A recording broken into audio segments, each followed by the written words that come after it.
Ladies and gentlemen.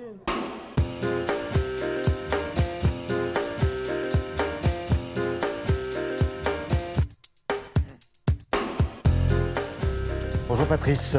Bonjour Thierry, bonjour à tous. On va essayer de faire des choses bien aujourd'hui. Oui, on va essayer de donner un sens à sa vie. En voilà, une quête qui mobilise les énergies et pour beaucoup, elle s'apparente à une chimère. Mais vous trouverez dans la presse du jour quelques repères, des causes qui méritent qu'on leur fasse un peu de publicité et des gens qui œuvrent au bien commun. Et ce faisant, se trouve un destin qui peut-être pourra vous inspirer. Alors vous avez par exemple le pape François. Alors lui, il demande à chacun de réfléchir au sens spirituel de la vie parce qu'il a bien compris que notre société d'abondance souffre moins d'une crise de l'avoir que d'une crise de l'être. La phrase que chaque journal retient ce matin de son discours, eh bien, c'est celle sur la voracité des hommes. Quelques-uns se livrent à des banquets tandis que d'autres n'ont pas de pain pour vivre, a dit le pape, ce qui fait écrire à Étienne de Montetis dans le Figaro que si le bonheur n'est pas une idée neuve, eh bien, ce sera en 2019 un état d'esprit à réinventer.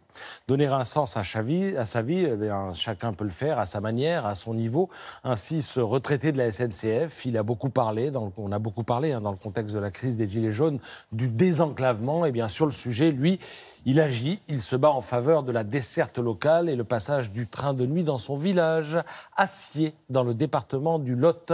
Et son énergie fait d'ailleurs des émules, à tel point que le village s'est mobilisé récemment pour empêcher l'implantation d'un supermarché, assurant ainsi la survie des commerces de proximité.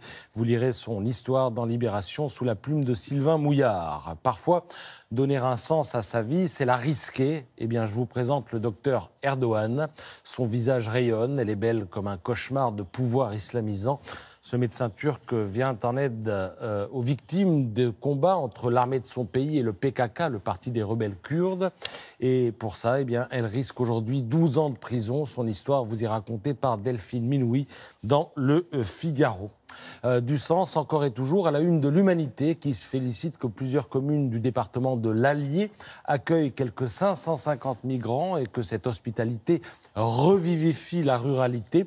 Venus du Soudan, de Syrie ou d'Afghanistan, eh bien, ces migrants apprennent le français, une épreuve qui les fait sourire. Nous avons survécu aux attaques des talibans, dit l'un d'entre eux, donc je ne vois pas pourquoi je n'arriverai pas à parler un jour le français afin de réaliser mon rêve, devenir pilote d'avion. Alors ces histoires font du bien dans un pays et un monde qui se demandent parfois où ils vont.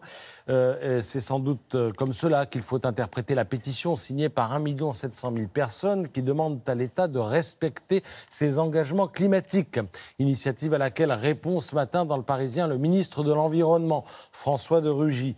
Mais il souligne à juste titre quelques contradictions. Tout le monde est d'accord pour lutter contre le changement climatique, mais quand on pose la question des moyens, c'est un peu plus complexe, dit-il, faisant bien sûr allusion à la crispation générée par la fiscalité écologique. De cela, il sera sans doute question dans le débat qui s'ouvrira en janvier. Débat qui devra tenir compte du contexte mondial, comme en témoigne la une de Libération, une consacrée, elle aussi, au changement climatique et à ses répercussions sur le contenu de notre assiette. Le riz, le café et le maïs figurent parmi les denrées les plus consommées au monde, mais leur culture souffre de la hausse des températures. L'agriculture mondiale a donc besoin d'un plan B, parce qu'un monde où tout le monde ne mange pas à sa faim n'a absolument aucun sens. Et ainsi, la boucle est bouclée avec ce qu'a dit le pape hier.